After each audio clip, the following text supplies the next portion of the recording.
Hi, this is the fifth and final video in the Cellular Respiration series. In this video, we're going to look at oxidative phosphorylation, which is also known as the electron transport chain. You may remember that a mitochondrion looks a little like this. It has an outer membrane and an inner membrane. And we're going to take a close-up look at the inner mitochondrial membrane.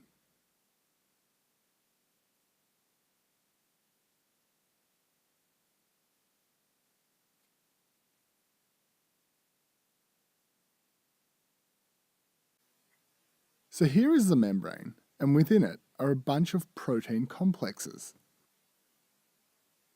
They are known as complex 1, or NADH dehydrogenase, complex 2, or succinate dehydrogenase, complex 3, or cytochrome C reductase, and complex 4, or cytochrome C oxidase.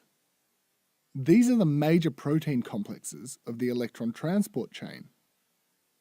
The other factors involved in the electron transport chain are coenzyme Q10 and the cytochrome C complex.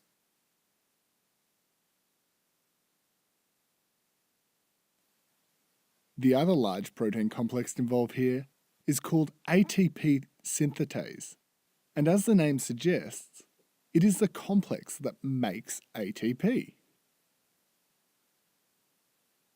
So the process begins with NADH, which was produced by glycolysis, beta oxidation, and the TCA cycle.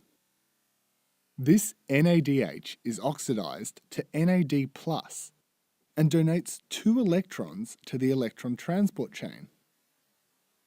These 2 electrons get passed between the complexes like this,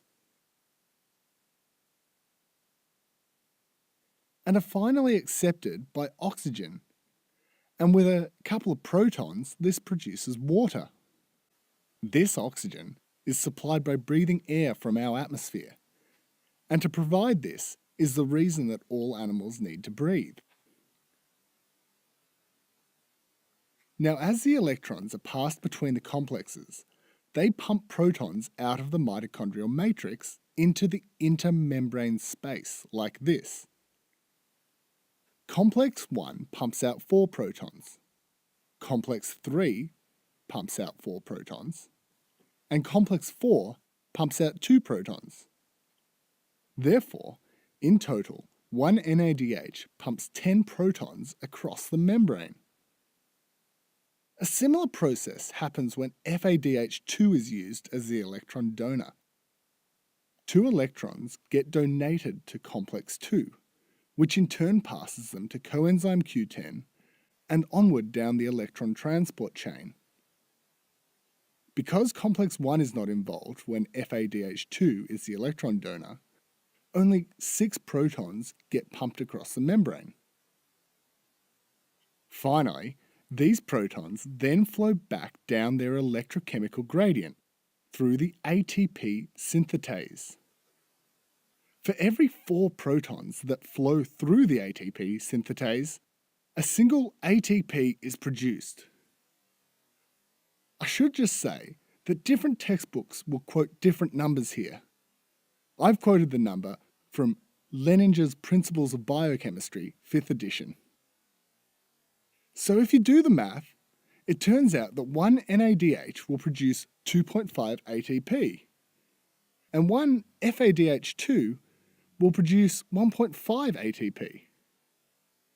And that's how a cell produces ATP for its energy supply. If you've enjoyed this tutorial, please help us produce more by making a donation at www.handwrittentutorials.com.